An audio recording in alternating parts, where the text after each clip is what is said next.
Today, thanks God, without casualties in Ukraine capital, we have only 2 people have been wounded, some buildings were damaged, but still, so this is the beginning of actually school year for a lot of Ukrainian kids, and after this sleepless night, they went to school with like smiles and everything. So answering your question, how are Ukrainians during this terrible time? We can achieve, I think, everything. We can adapt to all situations we already faced with electricity outages, with everything. We're still trying to be optimistic about things and to keep our sense of humor. That's why the most popular joke today was that we have a very special nightlife in Kiev. So, but still, we have a lot of things to achieve. We are very thankful to our partners for your support, for your solidarity with Ukraine. But there are a lot of things to do with us, with you. First of all, the permission to hit Russian airfields. This is critical. This is the most important things to do right now. Because you know Ukrainian cities are suffering because of missile attacks. For example, on my way to Georgia, Kharkiv was under attack. 7 people were kids. Among them was a girl I met during my trip to Kharkiv. She is 18 years old artist, Nika Kozushka, and she was killed by a Russian missile. And of course, this is about our future and about like that will never actually happen, because this talented girl was killed by Russian missiles. So what we need now, this is the most important, just to protect our civilians. Please give us permission to hit Russian airfields. We will do everything. So the other things, you know, that situation on Pokrovsk region, this big city in Donetsk region.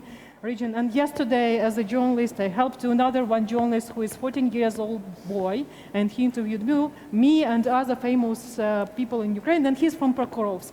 And now, yesterday, he was evacuated with his family in Kryvyi Rih, another city not on the front line, like a little bit silent, but still with missile attacks, with everything. And with all Facebook community, we were looking for his apartment for family to stay, because Russians are 10 kilometers from Pokrovsk, and Pokrovsk will be the main target for Russian forces for the next months. And they definitely, for all forecasts that we have, maybe Russians will attack and will be close to Pokrovsk in the middle of September.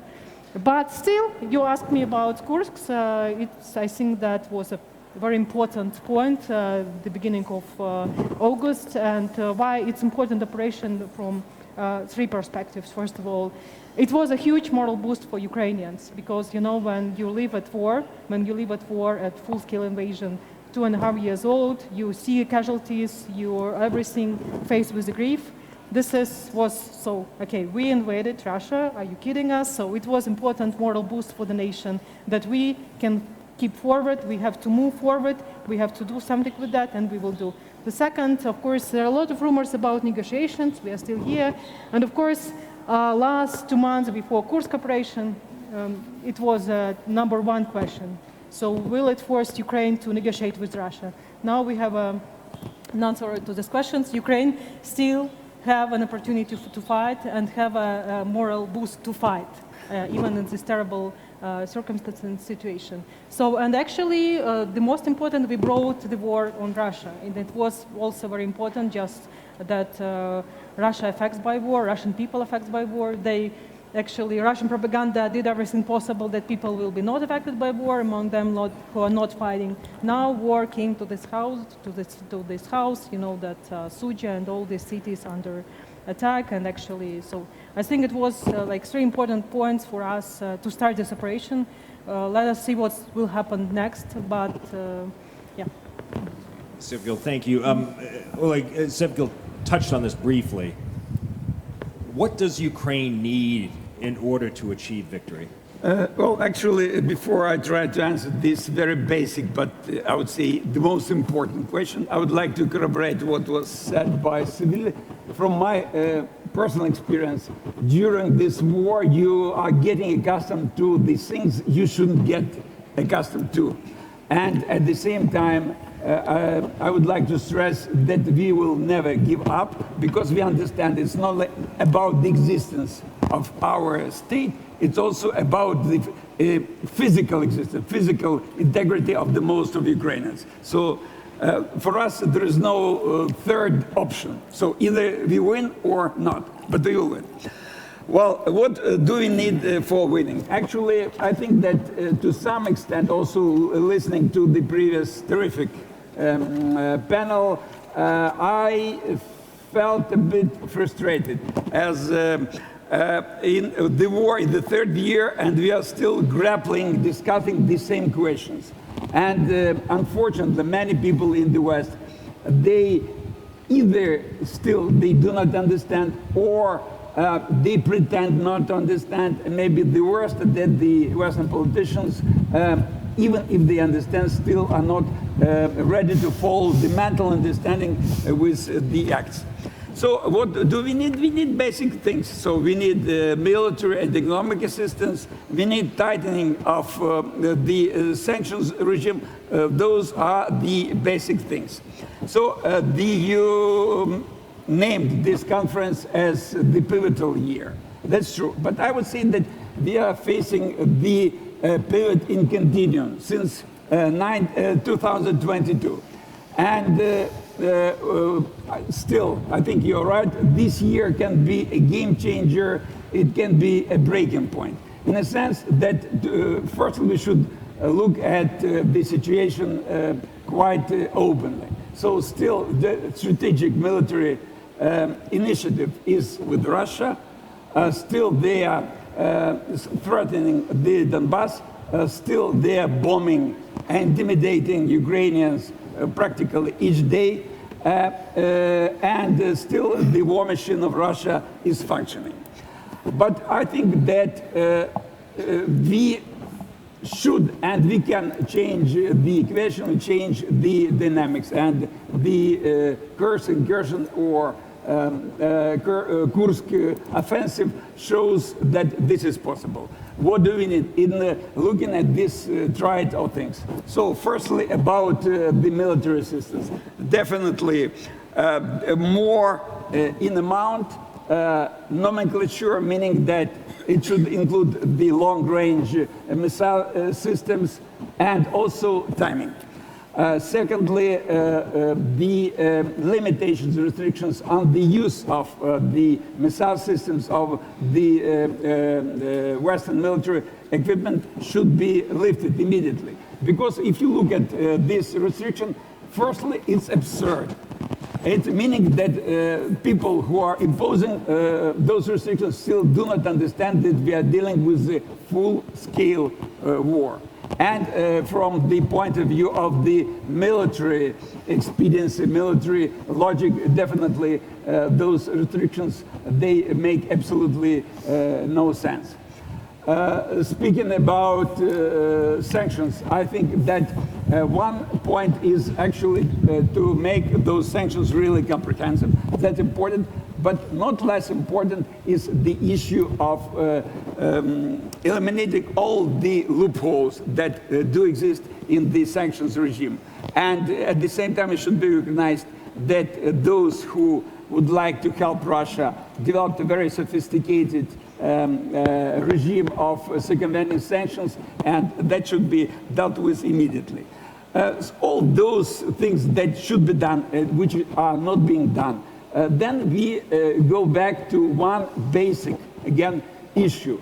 And I mentioned that last year. That's the absence, still, the absence of the strategic clarity on the part of our partners. And this strategic clarity should mean that any end of the war on the terms acceptable and good for Ukraine and for our partners, it goes through the deep military defeat of Russia. There is no possibility for interim solution. And I think that if all those things will be coming together, it's possible to change the dynamics and end the war with Ukrainian victory and Russian defeat. Well, that's a perfect segue to Bill about strategic clarity. Has the United States provided enough strategic clarity? Have our European allies provided enough strategic clarity? And are we doing enough in broad terms to help Ukraine win? On the last question, we're not doing enough. We clearly can do more and should do more and will do more, I'm convinced. I'll leave it to James and Diane to talk about whether the Europeans, but the Americans could certainly do more. On your first part of your question, David, strategic clarity, and Oleg's mentioned this, Ivanka mentioned this on the table last night. Daria asked the same question, and I am confident that the United States policy, which has not been clear up until very recent, up until last week, has not been clear, has begun to come into focus. And I say that last week, President Biden put a statement out in his own name, not in any major issue, but he looked for a place, he looked for some event to make a statement on this point, David. And it was this enormous attack of a week ago on Ukraine by the Russians. And he put out a statement that was mainly saying how horrible that was and how much we opposed it and were disgusted by it.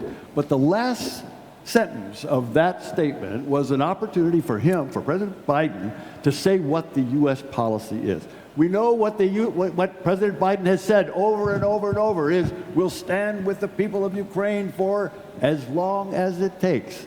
Well, that's not what he said last week.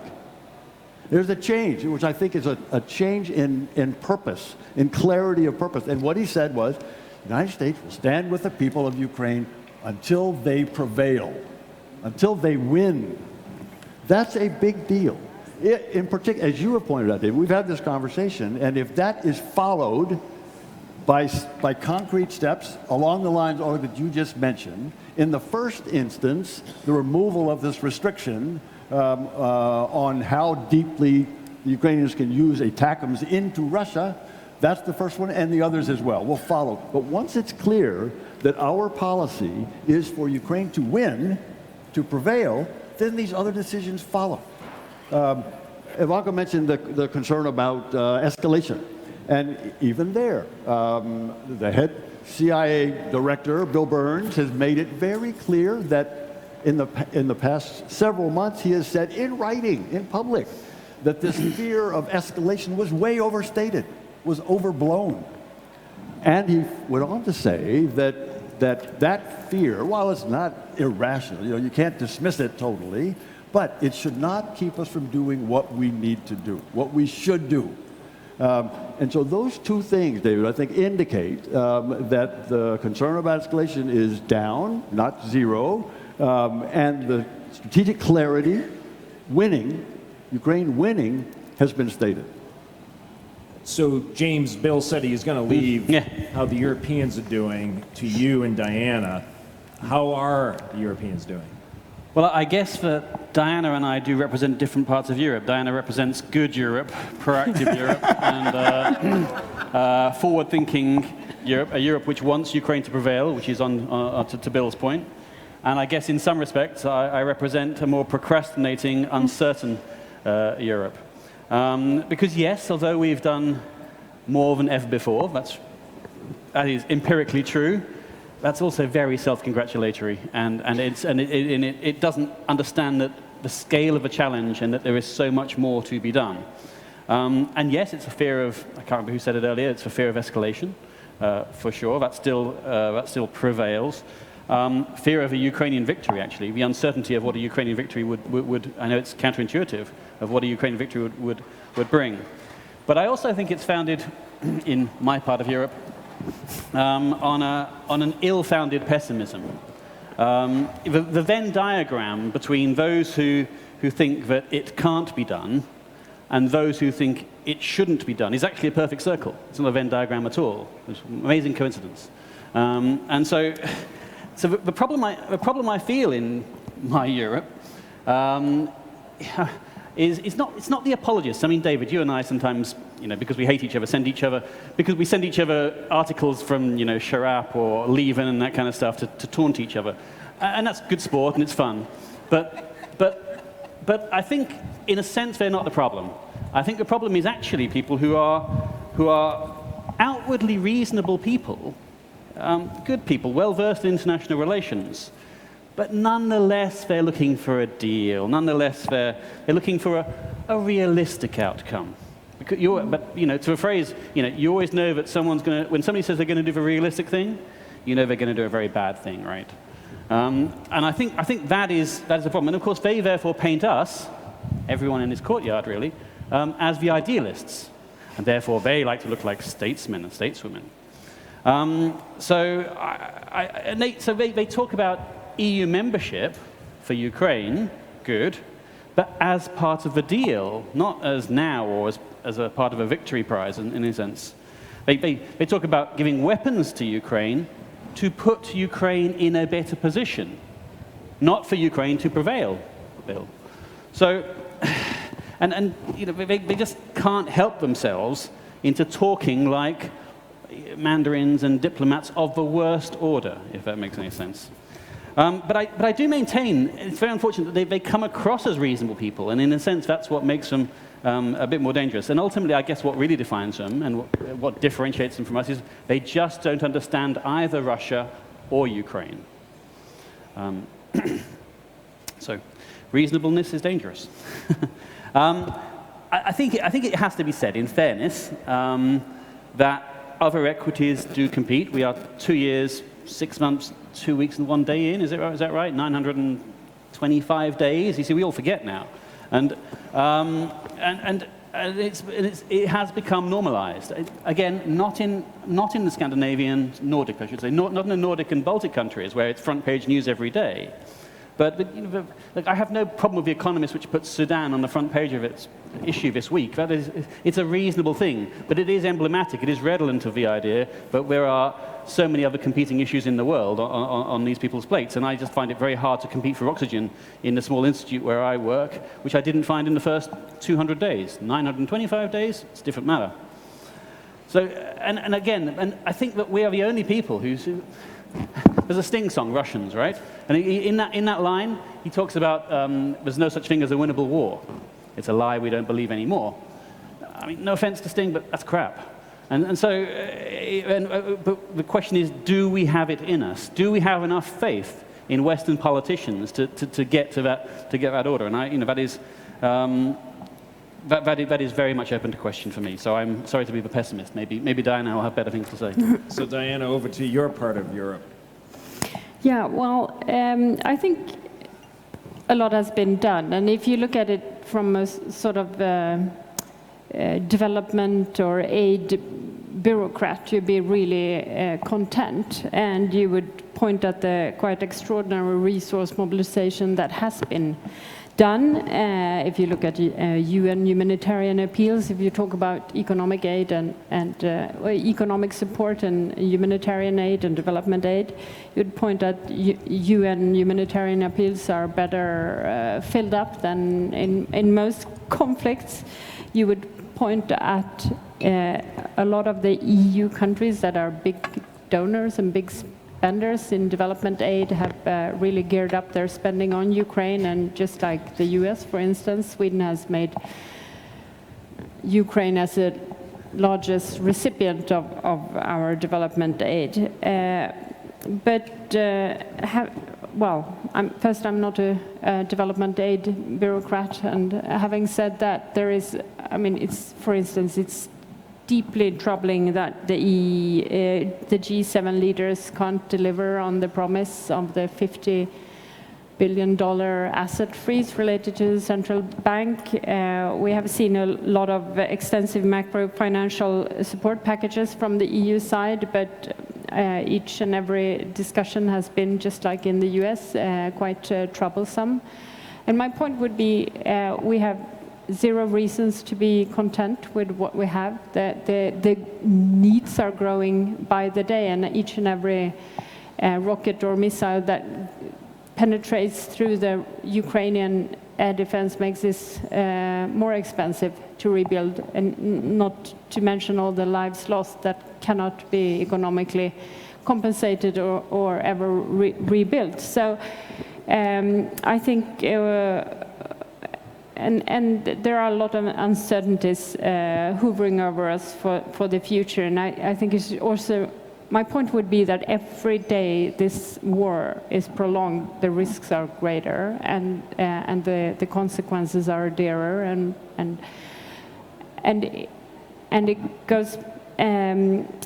it goes back to what was said before, that in the end, whatever we do on the economic and financial and humanitarian side, as long as we don't provide military equipment enough for Ukraine to win this war, we will always, I mean, it will be suboptimal, so to speak. If we could invest that money and those funds in helping then Ukraine win also the peace, because that would be the next chapter. That would be just so much better.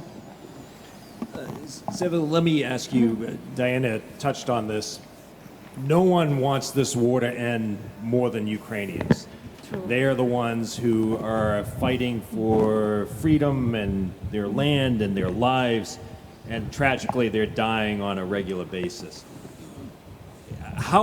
You touched on this a little bit. How important was this move into Kursk in changing not just the narrative, but in giving motivation, additional motivation to the Ukrainians that there is a way forward?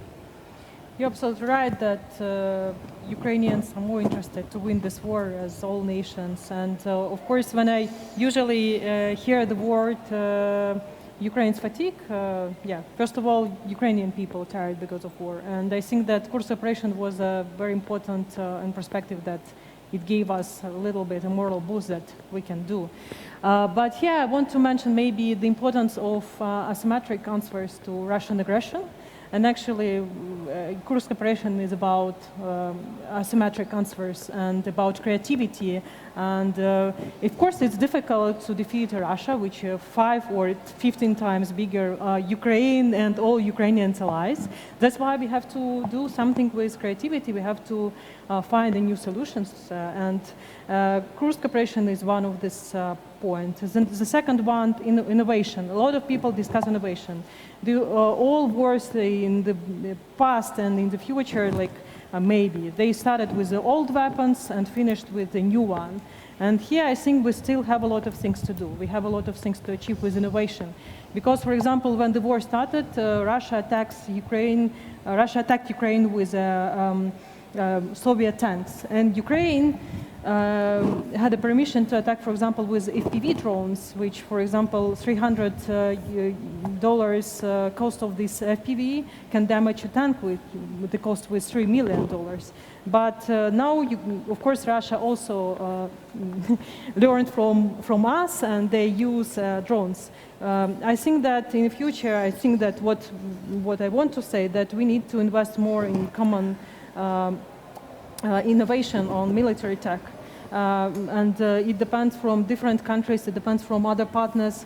Our Commander-in-Chief, Valery Zaluzhny, he mentioned that thanks to AI, it maybe could happen. And that's why I think that it will bring some importance to your society as well, and it will help in future protect your societies, and it will be deterrent for other countries maybe in the future to attack or not to attack, to achieve these new technologies and to find a new creativity lessons. So from this perspective, you're right that Kursk was very important. What it will bring to us in 1 month, let us see. But I think that more creativity, more experience will definitely help us, and strong coalition as well. So we all dream that we will have more and more support, and actually war is not only on the battlefield. There are a lot of layers of this war, economic, and still Russia is able to protect themselves with a sanction policy. They really good with living during the sanction time. For example, one of Russian opposition journalists told me that Gabon, which is African country, became the #1 exporter to Russia with some details to air jets for the oligarchs, for example, and they're growing with that. And a lot of countries help Russia now to avoid the sanctions. So we have to do something with sanction policy. Of course, Ukraine sacrificed the most important, the lives of our people, the life of our soldiers. And I do believe that other countries could definitely do something with that, to sacrifice the money, to sacrifice the trade, for example, because there are still a lot of things here to manage, to do. Oleh, let me ask you, putting on your old diplomatic hat. Foreign Minister Kuleba was in China recently. There are plans for another summit to convene to talk about the way forward. What is the diplomatic strategy in dealing with this situation? Frankly speaking, I am far enough from the current government, so for me it's difficult to tell. But I would like to say that I think that I do believe that any attempts to persuade China not to support Russia are doomed to failure, because militarily, strategically, ideologically, name it what, China is definitely interested in supporting Russia, and I don't see any reason for China to change her mind anytime soon. So I think that if we speak about the issue of dismantling regime of circumventing sanctions, definitely the most important role lies not with Ukraine but with our Western partners, and first of all the United States. I'm speaking about secondary sanctions. Plus we should look at this network realistically and see it in broader terms. It's not only about 5 countries, if I'm not mistaken, mentioned on the Treasury website, it's much more, and many former Soviet republics, newly independent states are involved in that, so the pressure should be put on them. It's difficult to imagine how China can be influenced, maybe entities of China, banks and those who are pivotal to maintaining this regime. But the pressure definitely can be put on those countries of the former Soviet Union, which I mentioned, on Turkey, on some Arab countries.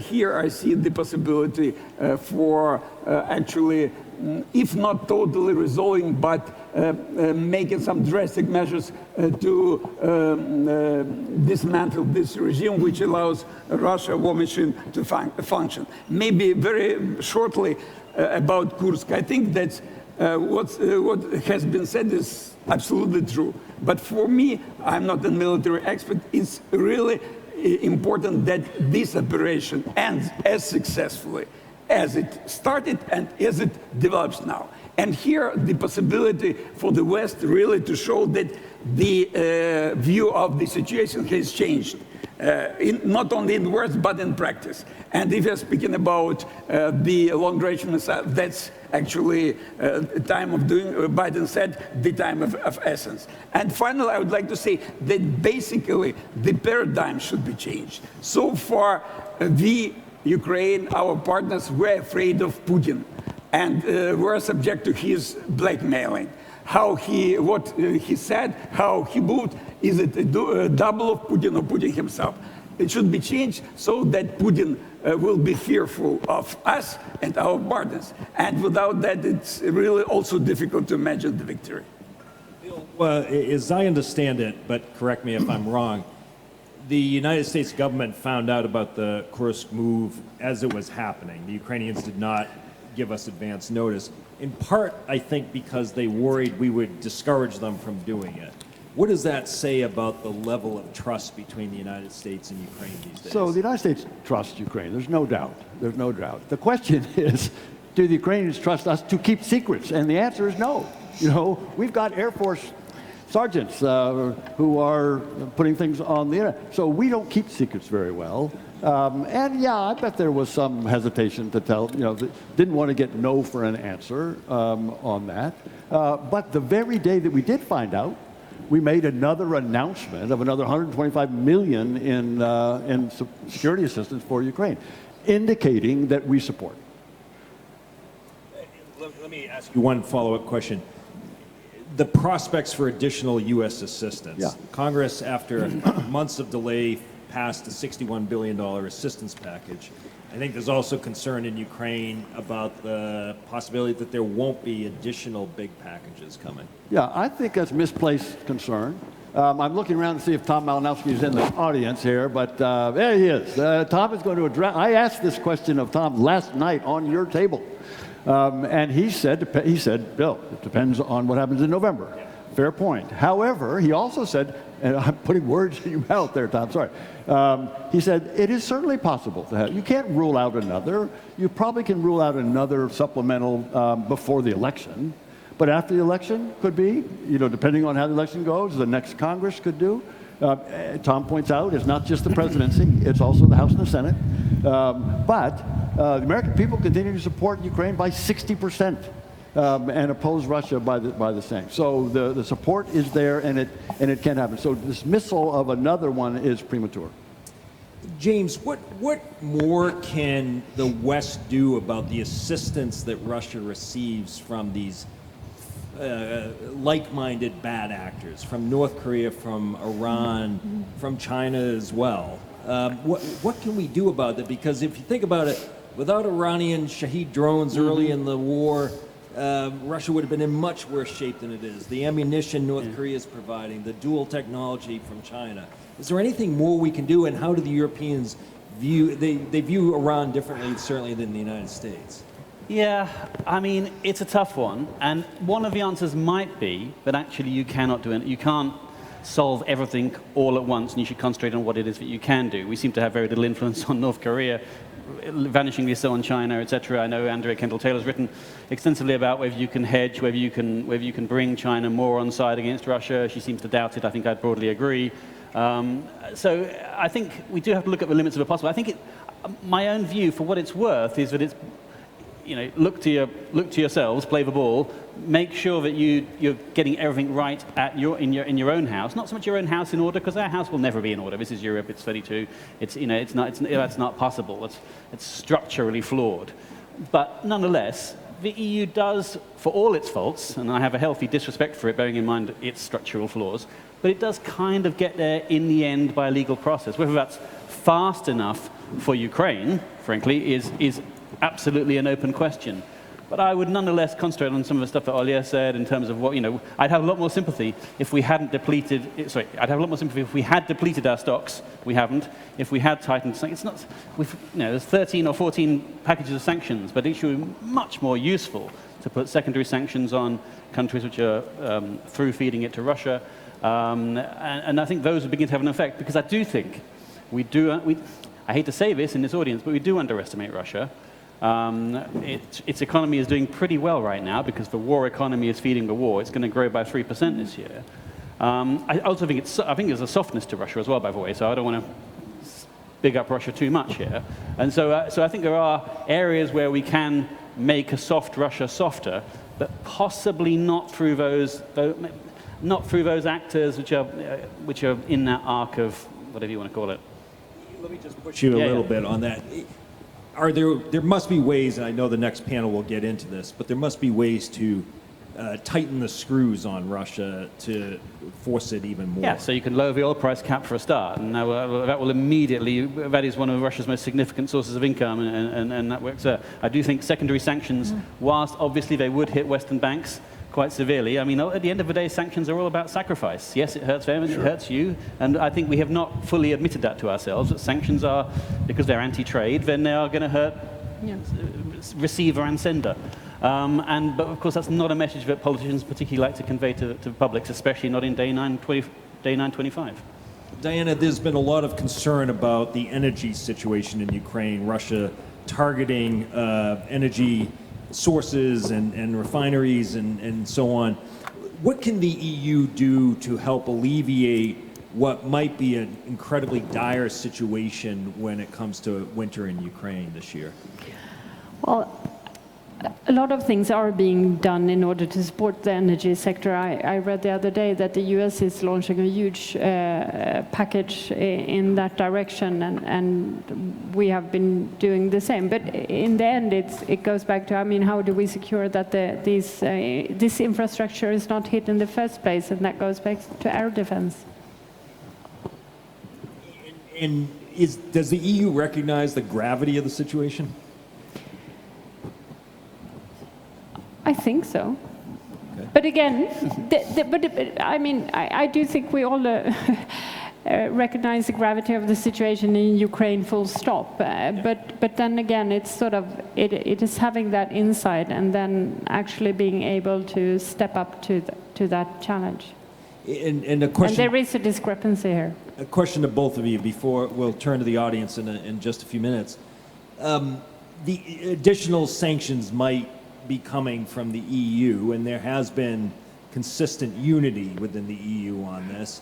Do you see any problems emerging as a result of either elections in various countries, changes in government, or Orban being Orban? Yeah, I think this is yet another reason why we should not, I mean, we really need to speed up in terms of help supporting Ukraine to win the war, because also with each and every day, apart from the obvious costs in Ukraine, economic loss, lives lost, etc., you have the risks of dwindling support. And we already see that there is less interest in Ukraine now, and media has turned elsewhere, not completely, but still, you have that. It's a pattern we've seen elsewhere. So, and the same then goes for support among populations in Europe. I'm lucky to come from Sweden, where we have a fantastic, phenomenal support, and 8 parties in parliament all firmly behind Ukraine. But as you pointed out, it's not the situation in each and every country, and therefore I think it's yet another reason to just step up. So as you're talking to a Brit, and not in the EU, I guess it's incumbent upon me to say that we finally have a stable government, whose one point of continuity from the Tory government is the Ukraine policy, and then one point of difference in that continuity, if that makes any sense, is that the Labour Party has agreed to achieve 3% of spending of GDP on defence, but not said when, whereas the Tories say it's by 2030. I think it's great to have that. It's great to have a human rights lawyer in charge, not a banker. And on the other hand, David Lammy has written about progressive realism, which strikes me as being a kind of a contradiction in terms a little bit. I guess again, it's about your faith in politicians, which extends, the Western world over. But I can't help but think a little bit that whilst this government is absolutely committed to assist Ukraine for as long as it takes, to use the old term, it's not committed to do whatever it takes, and it's not willing to go that far, and you certainly don't really hear that. Okay, let's go to the audience for questions, and if anyone can create a solar eclipse, that would also be much appreciated. It's not so bad. It's not so bad. Where you're sitting, it may not be so bad. I'm roasting up here. Right here, Dalibor. Thank you. Dalibor Rohach, American Enterprise Institute. I have a question for specifically the Ukrainian members of the panel. How concerned should one be about the effect of an extended, prolonged war on the health of Ukraine's democracy and on its accession process towards the EU and the reforms that are necessary? Specifically, wartime requires extraordinary policies, extraordinary measures, state control over the economy. We've seen restrictions placed on broadcasting, on the TV market in particular, in the absence of the release valve that's provided by elections. Is this a concern that you have, that the longer this goes on, the harder it will be for Ukrainians to kind of refocus back on the sort of homework that Ukraine needs to do in order to become a successful European country, or is this concern completely misplaced? And I think there was a question, Ian. Yeah. Easy one. Ian, and we'll take that one there, and then we'll come to the panel. Yeah, Ian Bond from the Centre for European Reform. So my question actually is the Western participants, which is, we're talking about tightening sanctions in terms of secondary sanctions, but what are we doing to crack down on Western firms that are, I mean, to use a phrase that I've used before, curiously incurious about why, for example, their exports of sanctioned goods to Georgia have increased by 620%. Or firms like the firm formerly known as Schlumberger, which have made clear that they are not going to do anything to damage their Russian business of supporting Russian oil extraction. Is there actually, rather than sort of focusing on countries like Turkey and Kyrgyzstan and so on, should we not actually be concentrating on the firms that are in our jurisdictions where we can apply the thumb screws a bit more effectively? And I think there was a hand back there. I can't see who it is, but yeah. And then we'll come to you guys. And ask them for the Okay, hello, I'm Gian Nodia from here, Ilia State University. So my question is about a topic which was discussed to some extent, but I wanted a little bit more specifics maybe. The West sort of opposed the idea of Ukraine carrying out any military operations on Russian territory because it would supposedly lead to escalation, and escalation meant kind of going to the nuclear stage. Certainly that's what usually implied. Now we see that the war has been taken to the Russian territory. There is no nuclear war, and the West accepted that new reality, basically. And tacitly Putin also accepted that. But still I keep hearing that Ukrainians sort of ask the West to allow doing certain things that the West does not, supposedly, right? So could anybody be more specific on that? What is it that Ukrainian army, its military leadership would like to do militarily, but does not because it's not allowed by the West? And what it is that the West still does not allow, and why? Is it about hitting Kremlin directly, or what is it? So actually, I will try to start with the third question. So the answer knows only the military command of Ukraine and counterparts in the West. So I presume they somehow negotiate the terms of engagement, deployment of the Western arms and Western equipment. What we need now? Definitely now the restrictions have been a bit moved aside. Speaking about the United States, they have, after the offensive of Russia in the Kharkiv region, they allowed to make attacks over the border on the Russian territory within the scope of the operation to counter Russia, and also the French and the Germans allowed to reach during also this situation near Kharkiv to hit Russian emplacements of the rockets that were targeting Ukrainian territory. What we need now? Actually, we need and you mentioned that we need to lift restrictions on the Western, first of all, long-range rocket systems to get into deep into the Russian territory, and first of all, to prevent Russian attacks by, first of all, also by rocket systems, but also by Russian infantry, mechanized infantry on the Ukrainian territory.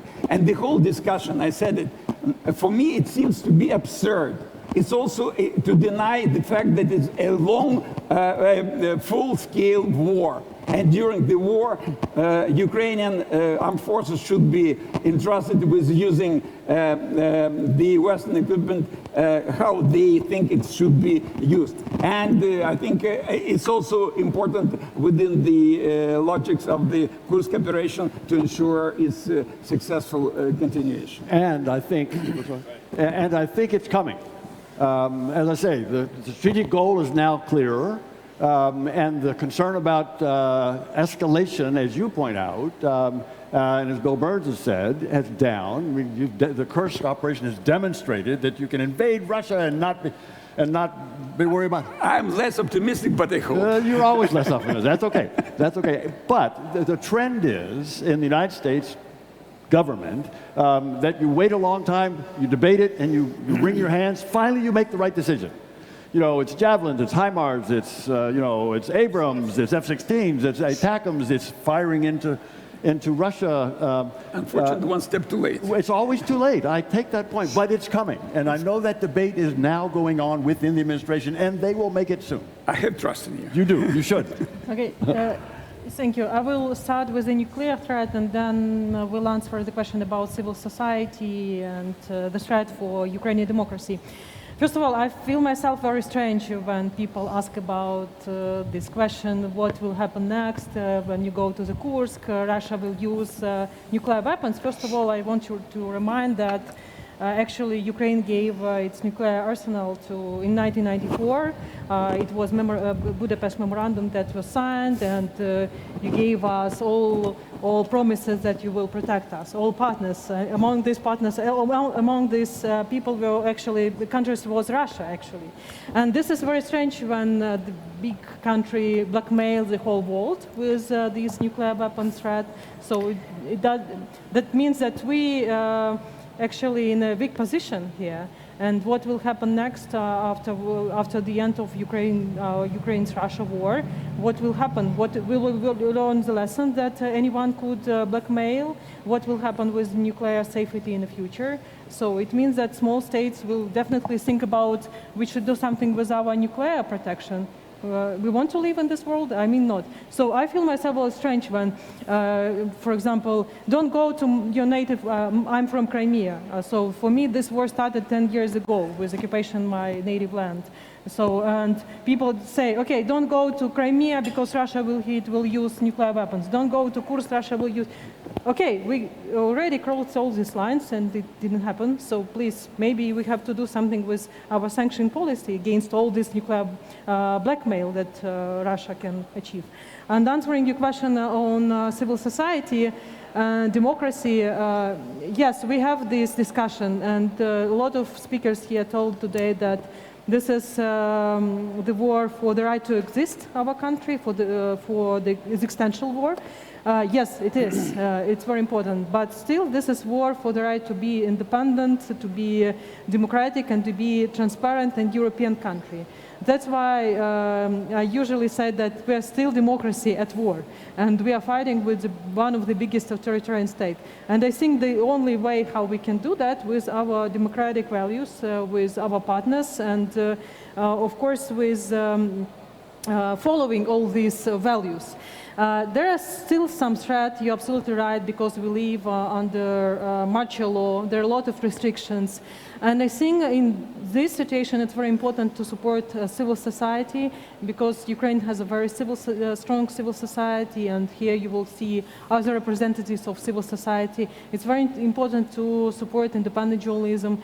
Even in circumstances of war, we're still able to criticize the government. We are still able to investigate some misconducts, corruption, and bad governance. And this is a good sign that for us, this is a very important homework. You're absolutely right, and we have to do during the war. So when I, as a journalist, cover the front line, I have to think about that I have to cover what's happening with all procurement in Ministry of Defense. And actually, journalists did in my country that work, and it helped us to achieve some good results too. So I will end that I'm more optimistic, but at the same time, from some of members of parliament, I often hear that the only one opposition left in the country are independent journalists. So they can criticize the government, they can also provide some positive changes. So, and maybe I will finish that. Actually, I was 17 years old student when the Maidan started in 2004. Then in 2014 I was 27. Then I'm 37 now, and it's still democratic transformation of the country is happening. So it's not even the question of like political elite. This is a question of our generation, and we will definitely proceed to this. And we will. This is our dream to live in European democratic country, please, and we will do everything possible. But you can just help us with the support of civil society and independent journalism. So maybe I would try also to add a bit. So we shouldn't forget that this war is actually not about the territorial integrity, independence. It's also about defending Ukrainian European democratic choice. And I would say that people do care about democracy, even in the time of war. It's important for them. They do care about the change, real change in the country going on during the war. And they understand that the more democratic change we see in the country, more efficient is our government, better would be our efficiency in terms of military response. That is clear, and we do care about that. And the victory of Ukraine, I believe, would be measured not only by military victory, military success, but also to which extent Ukraine going out of the war will be changed, and changed according to our choice of the European model of development. Yeah, I could comment on the sanctions and Ian's questions. Well, effective restrictive measures represent, of course, a key instrument to limit Russia's ability to wage war. And we've been quite active in pushing for more sanctions. I lost track of how many sanction packages the EU has put forward and managed to push through at this point in time. But regardless, I think your point is absolutely right. I mean, what we need to work on three ends, both more sanctions to Russia, closing loopholes both in third countries, but also at home in our respective countries, because there is definitely more to be done there. So, yeah, to answer Ian's question, I mean, he effectively answered it himself. So very briefly, I mean, look, a confession. So my family loves Marmite. You know what Marmite is? It's the yeasty-like spread you put on toast and bagels. Unilever makes Marmite, and it's the only people who do. And Dobo Low, Vegemite is not the same, okay?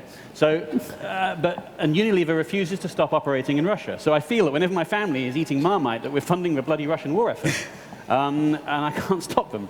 But so, and it is a real problem. I mean, you know, and they'll say, "Oh, yeah, but Russia needs diapers." But again, do we care that much? A really interesting question is pharma.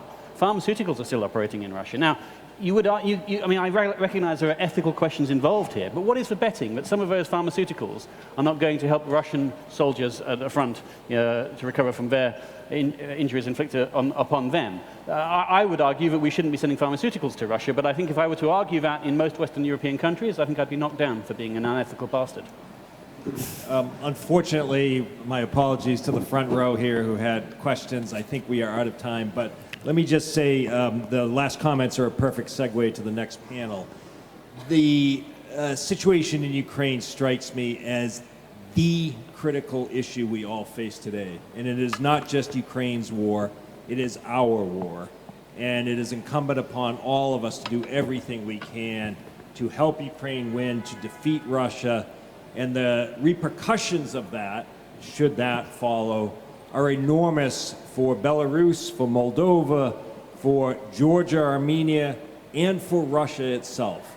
And so to me, it seems that the best course of action, given the tremendous determination and courage of Ukrainians, including those who are represented here at this conference, is to do everything we can to help them to victory.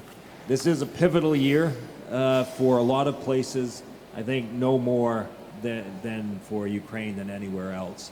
So please join me in thanking a terrific panel.